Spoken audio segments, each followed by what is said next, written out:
It's currently September 23rd as I am writing this. I just want to get this off my chest somehow. So here it goes. My name is Annabelle, Anne for short, and I'm currently 18 years old. I am writing this because I found out I shouldn't be alive. Let me start from the beginning, and with some backstory. My sister Jazz and I were living with our abusive parents for the beginning of our lives. I don't really remember too much at all from it, as I was only 3 years old when we were taken away and put into foster care. Jazz was 5 at the time, so she probably remembers a bit more. Thankfully, it wasn't long after that we both got adopted to a nice couple who had been wanting a couple of kids for some time. I grew up seeing them as my real parents, but Jazz never did. She wasn't at all mean to them or hated them, but she was distant. It was probably because of the trauma that she'd received due to our biological parents. She would only talk to me, really. More than just a few words at a time, anyway. She played with me and helped take care of me. She was my best friend, and we were very close growing up. One night, September 10th, she was driving me home from the store. It was dark, and she had called me previously to tell me that we were going to see a movie when she got back. I still remember that she said she'd seen an ad for it, and that we should go see it for a girls' night. I was excited. But when she didn't come home for half an hour, I got worried. Not too long after that, we got the call. Jazz had been in a serious car accident. Apparently, a driver in a van had a stroke behind the wheel, and he and Jazz had collided. The man ended up being relatively okay, but Jazz was dead. I remember how much I cried that night, and the next day, and the day after that. I remember not being able to eat for a long time, and it only got worse when we went to attend her funeral. The casket was closed, as she had been mangled up really good by the completely crushed car she'd been driving. For weeks after, I had such a hard time. Months went by of severe depression and anxiety when inside a vehicle. It was horrible. I was a mess. But yesterday, I finally went into her room, after 3 years since she had passed. Nobody since had opened it up, all of us grieving too much. But I finally did. Maybe it would give me some kind of closure, but it didn't. Though, it's not for the reasons one would expect. Everything was exactly the way she had left it the night when she went to the store. Her bed was messy with the sheets, the nightstand held her phone charger, and her school books were still on the floor. The math book was even open with homework paper in it. I went over to the books first, glancing down at them and looking at the half-finished math problems on the loose paper. The bed was next. It was dusty, but otherwise could have looked like she'd rolled out of it that very morning. I ran my hand along the fabric, collecting some dust on my fingers. It all made my head hurt. I did start to cry a little bit, but I continued to look around anyway. I went to her closet and opened it up, seeing all of her clothes hung up neatly. Below the shirts was a shoebox with some folded up pants and miscellaneous items. I knew she didn't have a pair of shoes in the closet, so I was curious as to what might have been hidden in the box. I honestly expected it to be little trinkets or pictures, just dumb keepsakes, but no. When I opened the box, all I found were a few pieces of paper that had been ripped out of her notebook. It was odd, but they must have been important to her to have them in a secret box, right? I sat down on the floor there and opened up the top piece, then began reading. It wasn't a poem or story or anything like that. It was like a diary entry, but only the one. Basically, it told of how anguished she was inside, of how much pain she was always in mentally.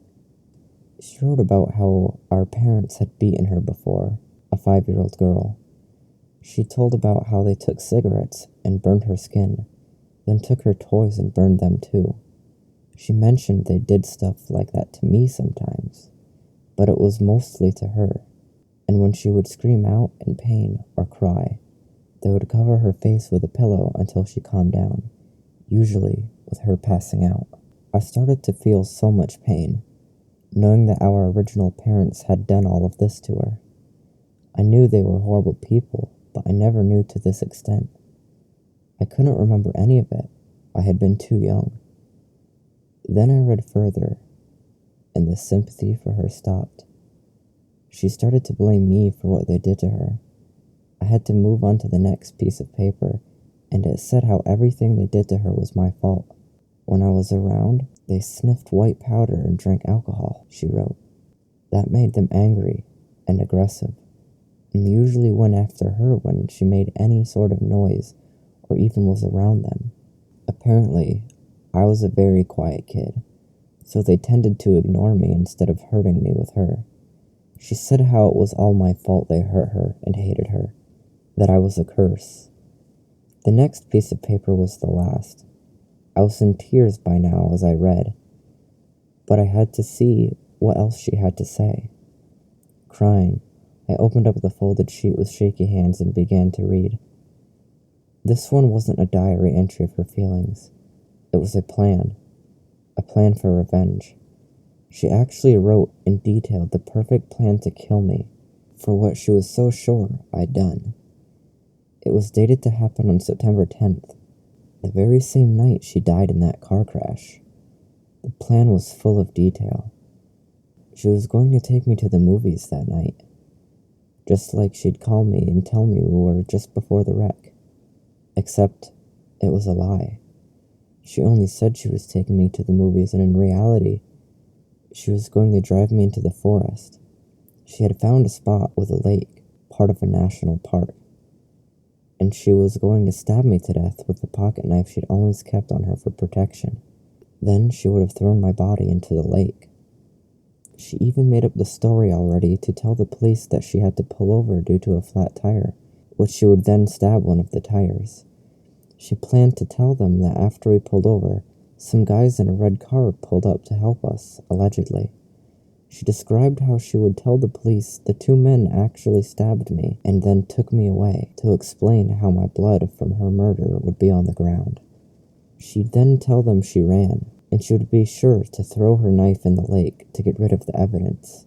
She planned to run to the nearest house about a mile from the lake after ripping up her clothes to make it all seem real, and she would act frantic and panicked as she got the homeowners to call the police, just to tell them this made-up story of how I was stabbed and kidnapped. But she wanted to stab me herself. She wanted to see my blood and feel it on her fingers before it had to be washed off in the lake. My sister, whom I'd always thought was my best friend, wanted to watch the look of my shock and betrayal on my face as life drained from my eyes. She wanted that ultimate feeling of satisfying revenge for something I didn't even do. All the while, after the murder and telling the cops of her fake story of my kidnapping, she would watch them search in vain for a red car and two men that didn't exist. She'd even come up with fake identities for them, going to mention how one called the other Rob, and how they wore fancy suits with slicked back hair, like they were in a mafia or something. Jazz wanted to watch the news as the search continued with no clues found. Nobody would know these men. No one would see them. Or someone would think that they saw them at one point, but it was really some innocent stranger who may have or may not have taken the fall. She wouldn't care, because I would be dead. She would have committed the homicide of the century and got away with ease. Writing this now, it really hits me with how much danger I was in that night. 3 whole years ago now. Even while reading those papers a bit ago, it hadn't fully sunken in. If my sister hadn't died horrifically in that car accident, if that poor man hadn't had that stroke at just the right time, I would be dead right now. Jazz would be very much alive and smug and would have been a murderer. All the while, I would be rotting in the ground instead of her. I guess my sister's death was just a miracle. I thought my life was over when my girlfriend died, and it basically was. Waking up every day without her was pure torture. Coming home from work to a vacant apartment, an empty bed, it was unbearable. And without Jennifer, my life was meaningless. I thought about killing myself daily. Instead, I was able to dedicate myself to bringing her back. I know how that sounds, but I was desperate. I hate how illogical I was back then, and I was and am a man of science. But I did what I had to do when science failed me. I turned to the occult, to religion, to crystals, and to whatever else promised an answer. I hate what I stooped to during that time, and a part of me is happy that none of that mumbo-jumbo worked. But my attempts nevertheless put me on the path to meeting Mr. Dunn. So if I had to do it all over again, I would, without hesitation, because Mr. Dunn was able to help. I didn't understand how at the time, and he made sure I didn't know exactly how it was done. But he brought her back. That was all that mattered. Mr. Dunn was rumored to be a shadow man in Louisiana. I found him a pleasant, if imposing, street performer. He had me follow him into a nearby alley, but things went surprisingly smooth from there. I only had to pay $3,000 to cover his own expenditures, and I had to supply him with a fresh corpse by the end of the week. I did what I had to do. After all, Jennifer was worth it. That fateful night was so magical. Jennifer was there. It was really her. She wasn't merely possessing another's body, nor was it something that merely resembled her. No, the Jennifer that I had reunited with that night was my Jennifer. She had her old memories, and everything else was so perfect that I was worried about when the other shoe would drop. Yet everything has remained perfect. Jennifer is exactly how I remembered her. Exactly what I missed so much. I actually tried to hold on to those feelings of regret and pain from the time we were apart. I don't want to take her for granted like I used to. I want to remember how badly it felt to have her stolen from me, because I'm never going to let it happen again. I ended up breaking into Mr. Dunn's shack. He slept in the middle of a large magic circle with protective wards above him.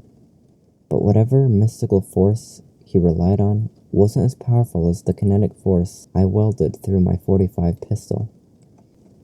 I'm glad I took the risk. I found notes and journals, but the secrets they told me were more valuable than even bringing back the dead. In there, I found the secret to immortality. I know it seems unbelievable, but I've tested it many times. I've discovered that while knives can still cut and bones can still break, the immortality potion heals all wounds in a relatively short amount of time. I plan on taking it myself in just a few moments. With both of us immortal, I will never lose my precious Jennifer again, and she'll never again be able to commit suicide just to get away from me. Hello everyone, Mr. Ghoulie here. If you enjoyed the video, please leave a like and consider subscribing. Also, please leave any of your thoughts and comments down below. Thanks for watching.